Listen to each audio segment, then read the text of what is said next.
Good evening there, everybody. What is happening? Hopefully, you all are having a wonderful day today. So, when it comes down to it, I thought that I would review this little video that I personally found very particularly interesting. Anyways, the video that I'm going to review today is by a boxing channel known as the IBFP. And a certain amount of you that may watch my channel or may all in all just be on a certain amount of other boxing channels or sports channels, you may have heard of this channel by now. I think that the IBFP has a very decent boxing channel. I think that the majority of the time, that he is going to put something decently logical and objective out there. Now, does that mean that I necessarily agree with everything that he is going to say? No. But I think that when it comes to certain people, especially two individuals, you're never going to get certain people that agree 100% of the time. What I will say is this: I certainly find his channel more logical and objective, at least from my point of view, than that of any of the LDBC or new media channels that I've personally seen, or at least the majority of them. Once again, the most objective channel that I probably have seen from either a new media or overall the LDBC. For the LDBC channel, I would say that, in my view, the most logical and objective one that I've seen is probably Mr. Blue Blood Sports TV. And I don't always agree with what he has to say, but at least all in all, I find him more logical than some of the other ones. And for new media, at least they claim to be different from the LDBC. I would say that Boxing Ego, in my view, is probably a little bit more accurate overall, or is all in all a little bit more logical than that of Dante's Boxing Nation and Aki TV, even though I still think that some of those channels do promote a lot of narratives, in my view, that I think are way overhyped, or I think all in all can be a little bit high strung. But, anyways, in this video, when it comes down to it, the reason why I wanted to review this video is because this is once again going to talk about the heavyweight division. And of course, for those of you that remember the very decent fight between Mr. Joseph Parker and Joe Joyce, like I predicted, Joe Joyce is able to win the fight. However, I do have to state this: I was not even expecting Joe Joyce to stop Joseph Parker. I can't necessarily say that I was 100% surprised, but the fact that he is the first one out of Anthony Joshua or Andrew Ruiz or Dillian White to stop Joseph Parker, you do have to admit, all in all, that that is a very, very decently impressive performance. And now the conversation about Mr. Joe Joyce is this: where does he really go from here? And how truly dangerous is Mr. Joe Joyce? Is he a guy that is going to win the heavyweight world championship, possibly over, maybe an Anthony Joshua or a Deontay Wilder, an Andrew Ruiz, or an Alexander Usyk or a Tyson Fury? Or is he a person that maybe is just going to stay, top contender, kind of like what Joseph Parker was for a while, and Dillian White, someone that, may be very decently talented in certain regards overall, but he'll never be the best all-around heavyweight in the world? Well, I can pretty much see it from both perspectives. Joe Joyce, in my view, heading overall into these next couple of years, he is going to be a very particularly dangerous fighter. Now, in my view, is he the perfect fighter? No, not by any means, but he does have some flaws, but there are some things in my view that he does actually do very decently well. Yes, he does not appear as the fastest, and sometimes, in my view, he can look like the Tin Man out there by being a little bit too stiff. But at the end of the day, Joe Joyce does have certain things, at least for his boxing style, to where you can tell that he knows what he brings to the table very well. And he knows all in all how to control himself when it comes down to it, or at least in my view, he knows what he does well and he knows what he doesn't do well. And what he overall lacks in speed and maybe a little bit of movement, he certainly makes up for in power and overall resilience. And on top of that, very, very good punching accuracy. He is a very accurate puncher. Very accurate puncher, especially when he's pressuring and breaking down his opponents. Now, the question will be, will that work maybe against the elite fighters or the fighters that were former champions in that division, like an Andrew Ruiz, or, even to put fighters on a higher level like an Anthony Joshua or Deontay Wilder, and even on the higher levels, Alexander Usyk and Tyson Fury, or at least Tyson Fury, because I would still need to see Alexander Usyk against Deontay Wilder and maybe a couple of the other guys. But I think that more than likely it's safe to say that Usyk probably would be the better all-around fighter than Wilder and some of those guys. I don't think that there's a question about that, but I am curious to see how Mr. Alexander Usyk does handle some of those other bigger fights. So it's going to be interesting. But anyways, the IBFP and I believe his associates here, Miss Spicy Boxing, they're going to be talking about what they believe the future potential is of Mr. Joe Joyce. I'm also going to tune in on that as well, because I think that it's a very, very interesting conversation overall, and I thought that I'd put my 2 cents in. But anyways, let's get into it. Let's see what they have to say. Welcome back to the IBFP. Here's your host, Foxy New. Joe Joyce sends Joseph Parker straight to hell, and look, let's break it down honestly and objectively as possible. And Joe Joyce came out and put a foot all the way in Joseph Parker's ass. Joe Joyce sent a statement to the heavyweight division that he's not to be played with. I mean, this guy showed power. He showed a jab. He showed a chin. He literally showed a motor and everything that you want to see in a heavyweight. The only knock against Joe Joyce is the fact that he's so damn slow. Other than that, Joe Joyce is a monster. He's a beast. Well, in my view, that isn't really the only knock against Joe Joyce. I think that there's a few knocks against him. I think that sometimes he can be a little bit too stiff for his own good, and that's why at times he can get set up for certain counters. Because Joe Joyce, in whatever fight that he's in, whatever big fight he's in, at least when it comes down to it, besides that of maybe the Daniel Dubois fight, because Dubois, in my view, he never really was that greatly of a talented fighter. He's a great athlete, but when you really take a look at him, he's a very, very, very one-dimensional fighter in my view. He's very straight up and down in my opinion. He does not move his head whatsoever when certain punches are coming in. And I actually predicted Joe Joyce to beat him. Now, I would have not been surprised if Daniel Dubois beat him. In my view, that was a 50-50 fight. But I've never really been impressed with Daniel Dubois. What I will say is this. I think that Joe Joyce certainly is better than what a Daniel Dubois ever was. And all in all, I was proved somewhat correct in that fight. And that was a risky pick because that was a fight, in my view, that could have clearly went either way. But anyways, when it comes down to it, at least at the time. But Joe Joyce, I think the weaknesses that he more than likely has in his style is A, not only is he not very, very fast, but it's very clear that Joe Joyce, I think he knows that he's not the fastest of fighters. But if you're a fighter all in all that is not super speedy, you're going to have to make up for it with excellent timing and more than likely very, very good accuracy. And he has both of those things, I think. I'm not going to say in complete spades, but he has it well enough to where he can be a threat to anyone out there.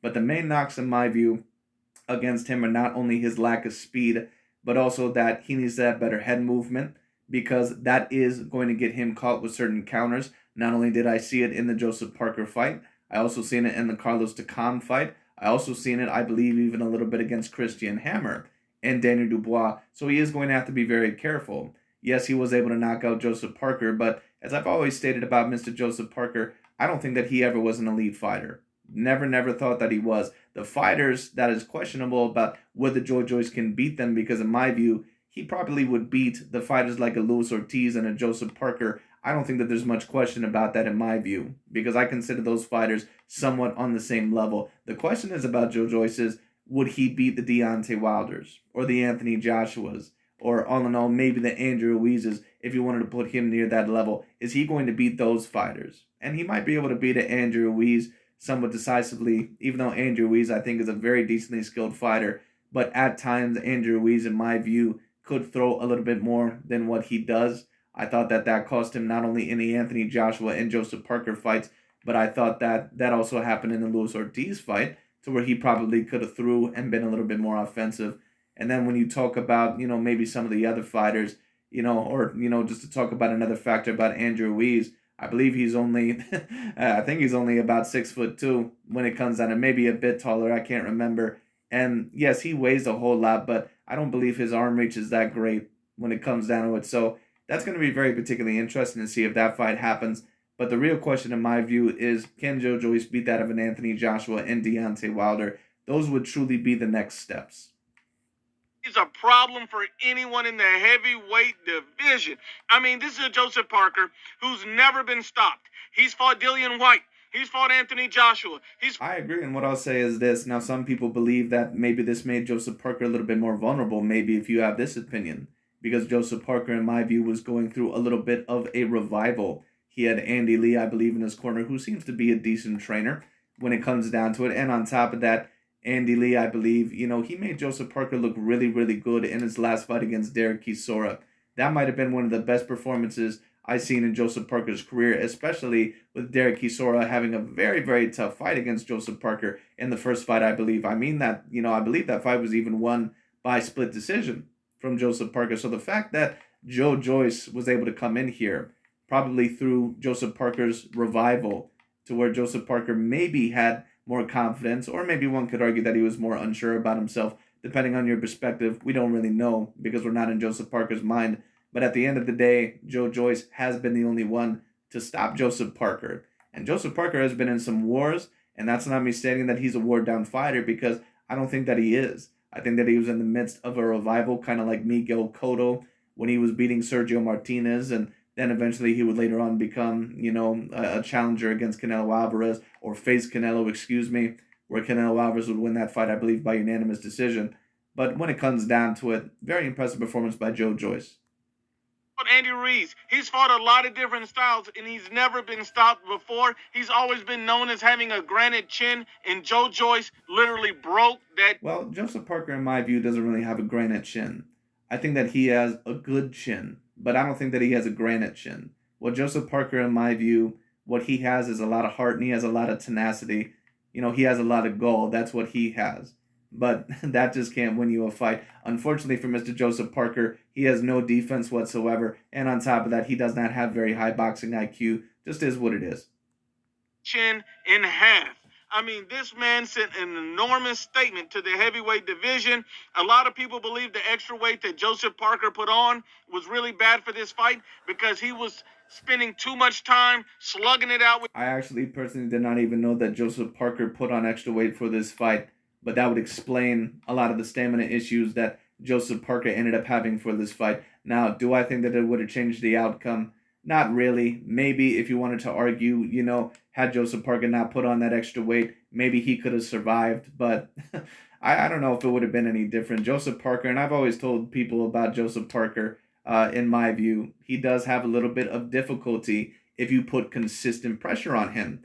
And I had certain Joseph Parker fans in one of my reviews last year to where I believe they stated all in all, and they stated, oh, well, you don't know what you're talking about. He does very well with pressure fighters.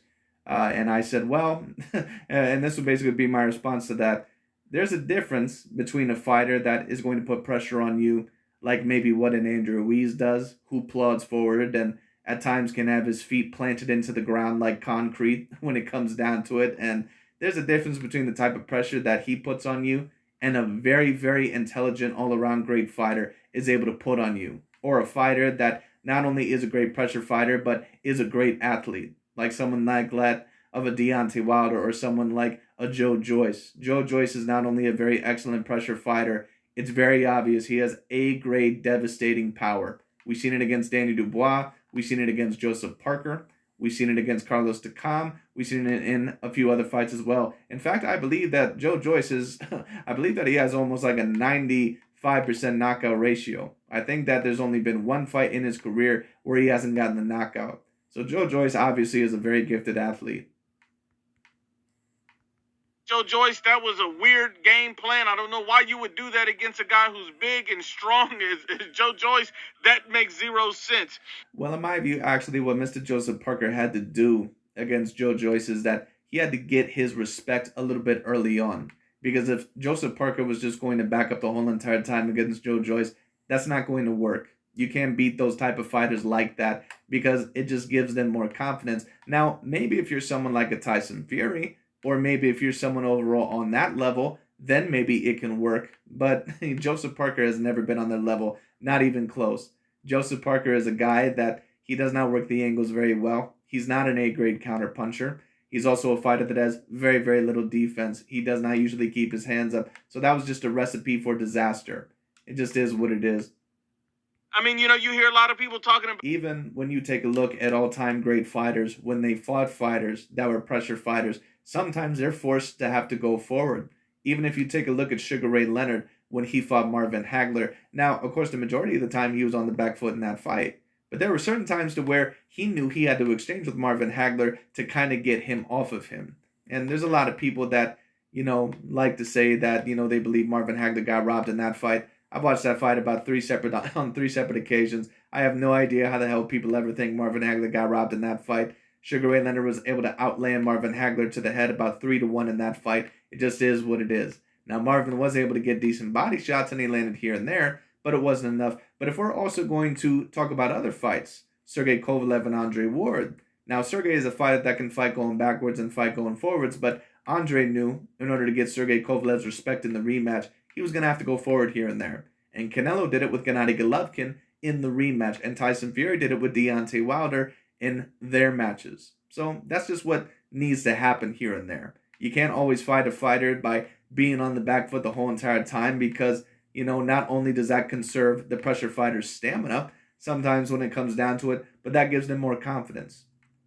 Joseph Parker. So Joseph Parker, in my view, needed to gain his respect very early on, and I think that he tried his best, but I just think that his lack of defense and his lack of, heading into certain angles or his variety of the angles when it comes down to it, using certain movements, and his very poor defense, his lack of defense and keeping his hands up, I think that just cost him in the fight. Chin being great. Let's talk about Joe Joyce's chin being great, because that's a problem. Who's beating Joe Joyce with a chin and power like that? Miss Spicy. Who beats Joe Joyce with chin and a power like that? Is Deontay Wilder, Usyk, Anthony Joshua, Hell no. Andy Ruiz? Hell no. Who can beat a Joe Joyce like that? I don't think anybody can. Like you saw. And as you heard, Miss Spicy Boxing, I believe is her name here, she said, hell no, no one can beat him. Well, let's see about that. And I respect Joe Joyce. I think Joe Joyce also has a great chin.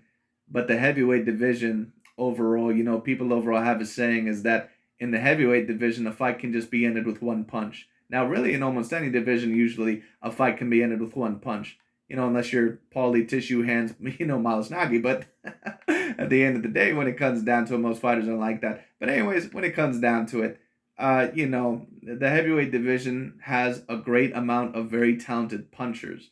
Not only do you have Anthony Joshua, but you have Deontay Wilder. You still have a couple of other fighters that could be very particularly dangerous. Dillian White, Andrew Ruiz. You never know. Now, in my view, would I favor Joe Joyce, in my view, over that of an Andrew Ruiz or probably that of a, what's his name, Dillian White? I probably would favor him over both of those fighters, not only because of his tenacity and his power and his chin, but also because of his size and the way that he's able to put on pressure.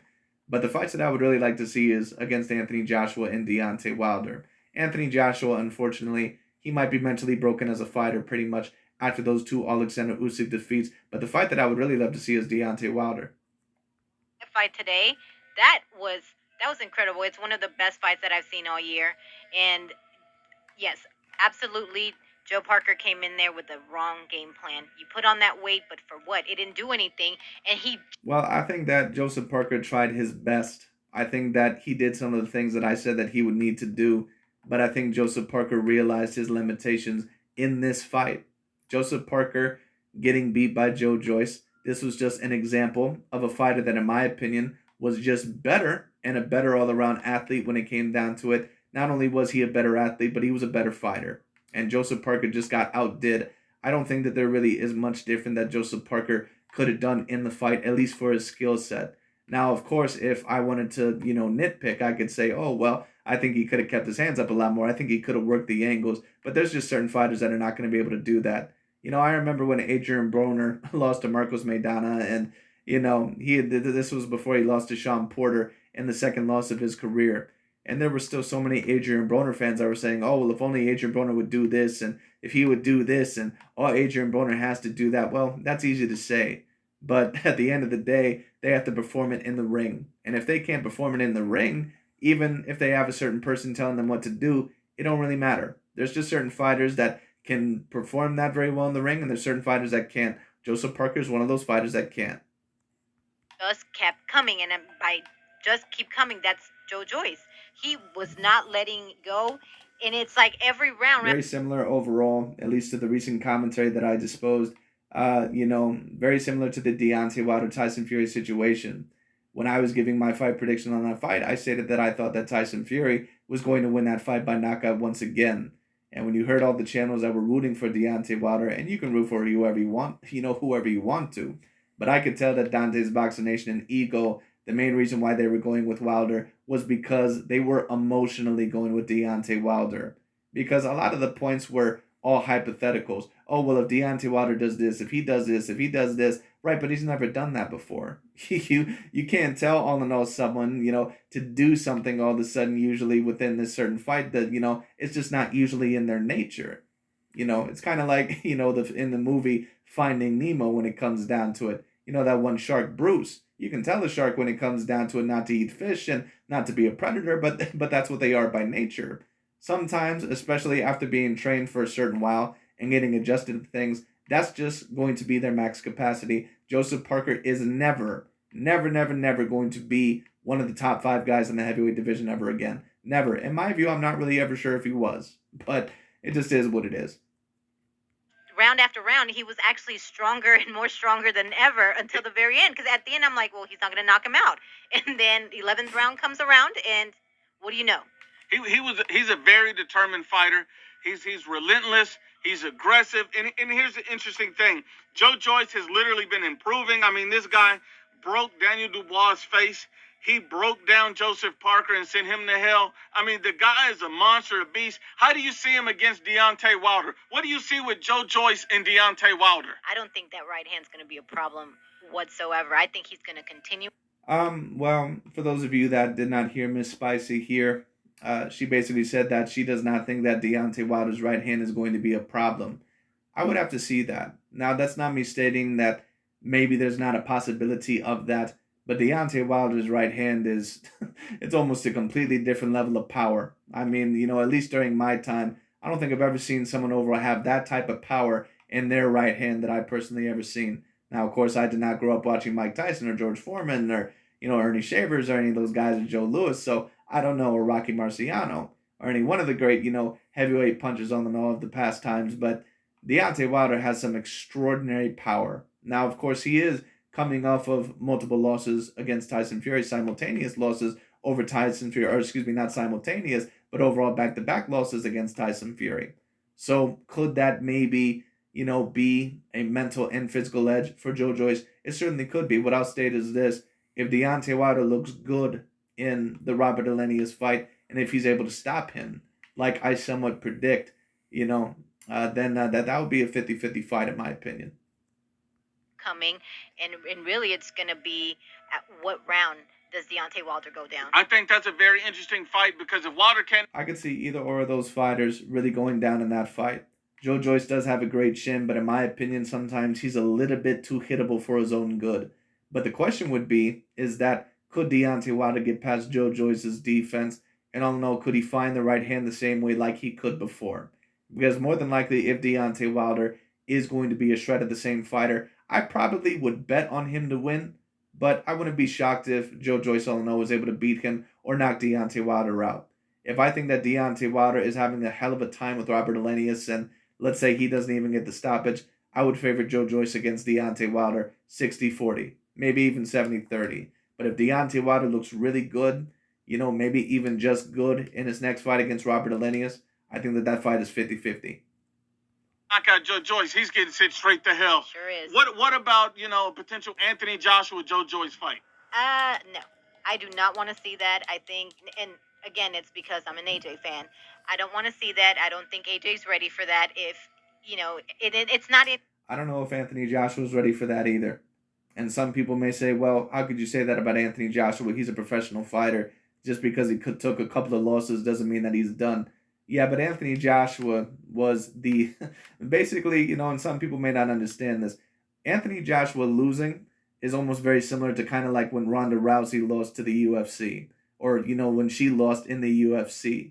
Anthony Joshua basically had the whole entire country of Britain behind him when it came down to it. Or I won't say the whole entire country. But, he basically was returning, all in all, to British boxing. And on top of that, when it came down to it, once upon a time, he was looked at as the best heavyweight in the world.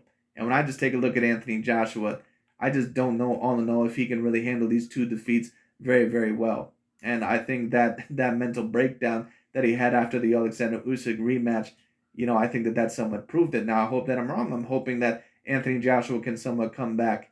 But I'm not really sure if he's mentally ever going to be the same fighter ever again. Very similar to when Ronda Rousey, in my opinion, lost in the UFC twice. When she lost to Holly Holm, she even thought about killing herself. She admitted that, I believe, on the Ellen DeGeneres show. Because she thought that, she was pretty much worthless when she lost that fight. I think that Anthony Joshua is going through a very similar phase right now. At least in my view. That's just what I see. Thing that you can say that AJ's just, he just needs to box. How's he going to box if he doesn't have the stamina? Look, I like Anthony Joshua, but I'm going to tell you this. if Joe Joyce lands and is coming forward relentlessly, AJ's getting sent straight to hell.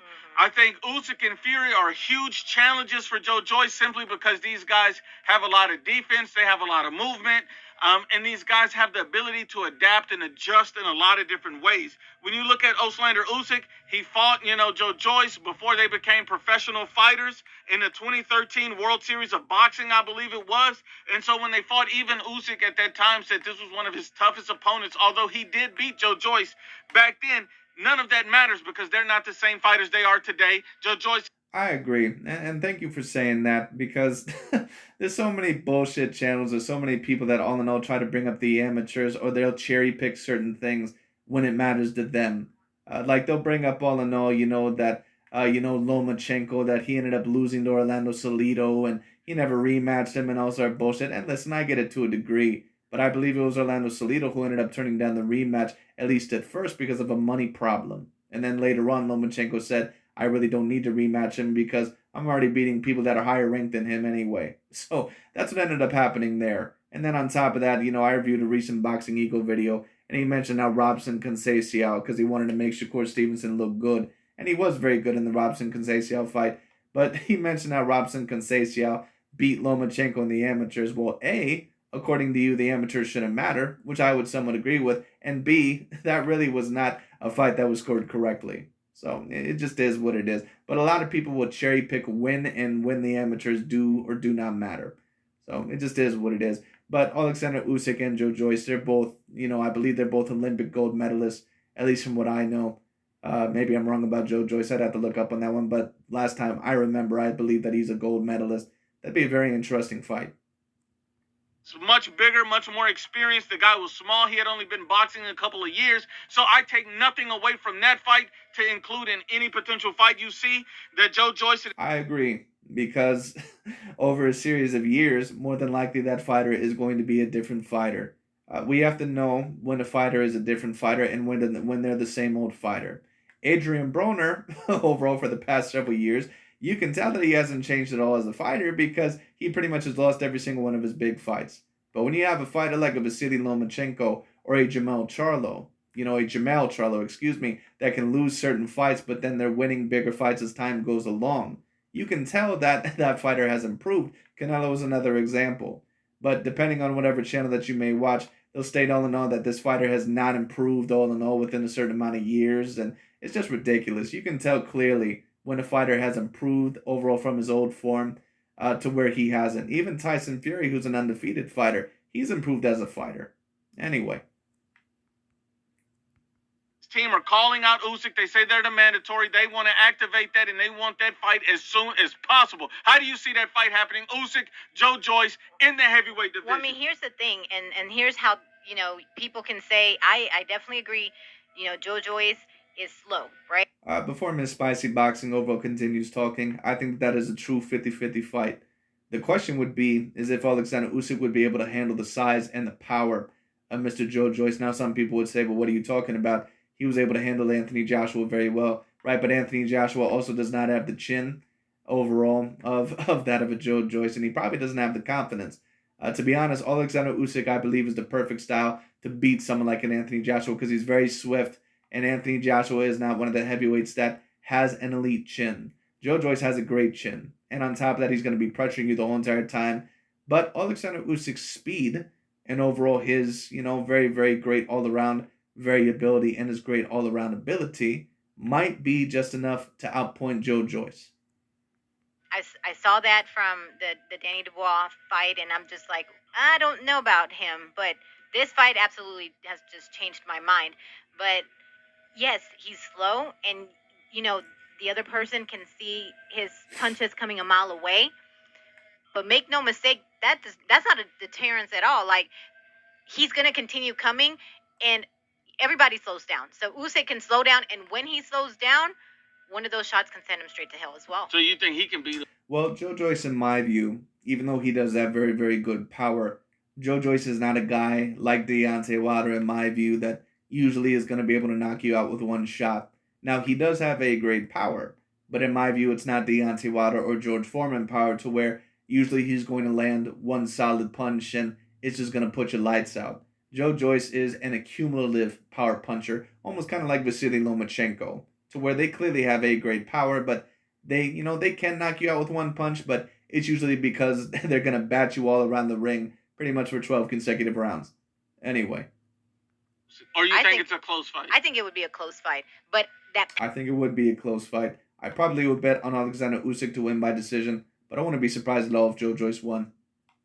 Power? What about Fury? That relentless power. Well, I don't think Fury wants any of that, did you? I think all the reason why he was able to stop Joseph Parker is because Joseph Parker has such poor defense, and on top of that, in my view, he doesn't have the best, ability in terms of the angles. Alexander Usyk is excellent with his boxing angles, and he's very responsible defensively, and he overall has a very good gas tank, and he's very quick. So if there is a style to beat Joe Joyce, besides maybe a Tyson Fury, it would probably be an Alexander Usyk. Even see him come near him? He stood over there. He didn't even want to talk to him. I think. And some people may say, well, what are you talking about? Earlier, you just stated with Joseph Parker that he had to get his respect to beat, Joe Joyce. You stated that, a fighter may have to pressure him. Well, Alexander Usyk is going to have to try to back him up here and there. But the reason why I stated that mainly with Joseph Parker is because I knew Joseph Parker's limitations. Joseph Parker, it was not going to be able to be on the back foot the whole entire time. He never keeps his hands up when it comes down to it. He's not good at using the angles. What Joseph Parker does when he's a little bit uncomfortable is that he pretty much fights on the back foot the whole entire time and does not keep his hands up, and he'll try to outwork you with the jab, maybe a good overhand right and a left hook. And Joe Joyce obviously was very prepared for that. Those are his most difficult fights. I think the hardest fight is Tyson Fury. In my opinion, I think Tyson Fury's... Pretty much anyone who can fight Tyson Fury, that's going to be the toughest fight, because Tyson Fury is just a great all-around fighter. Stylistically. And not only that, but he has good power. He has decent speed. He's 6'9" and about 272 to 280 pounds. So Tyson Fury is no joke. With his speed, his head movement, I think he's the best heavyweight in the division right now. But I think Joe Joyce is an absolute monster and a problem. Absolutely. What do you think about Andy Ruiz? Does Andy Ruiz have a chance against a guy like Joe Joyce? Can he overcome that and beat him? Hell no. Andy Ruiz doesn't even move his feet. He's just going to be there stuck like quicksand, and then before you know it... I pretty much agree with what Miss Spicy said. Now, in my view, Andy Ruiz's feet looked a little bit better in his last fight, but oftentimes his feet are very stuck in the ground like quicksand or concrete, as she just stated. But really, I think Andy, in my view, I'm not saying that he wouldn't have any chance, but I just think that the size and the power and the accuracy and the relentlessness of Mr. Joe Joyce, I just think that more than likely it'd probably be a little bit too much for Andy. And I'm not going to 100% say that Joe Joyce would just 100% knock him out. It is very possible. But because of Andy's heart and his chin, and also his decent power and speed, he may be able to compete, but I just don't think Andy would throw enough in that fight. And I think that he may get a little bit overwhelmed by the size and the power. He may be knocked out in the third round. Wow. and then you have... I'm not sure about knocked out in the third round, but if he ended up stopping Andy, he probably would do it anywhere from round 8 to round 11. The IBFP, Miss Spicy Boxing, breaking it down. Joe Joyce and Joseph Parker straight to hell. What a fight. Because men lie, women lie, but the facts don't lie. Hey, everyone. Anyways, that's really about it for this video. I just thought that I would review that because I thought that was very particularly interesting. But we're going to see what happens with Mr. Joe Joyce. That is going to be very particularly interesting because he is a very resilient fighter. I believe that he has a decent amateur pedigree when it comes down to the heavyweight division right now. I think is very decently talented. And it's going to be very interesting to see, maybe if Tyson Fury and Alexander Usyk retire, who maybe is going to take up that mantle as the best all-around heavyweight in the world once they're gone. Could be Joe Joyce, could maybe be, somebody else, Andrew Ruiz, Dillian White, but Joe Joyce certainly is a great contender. So we'll see what happens. But anyways, that's really about it for today. Thank you so much for watching. We'll talk to you all later.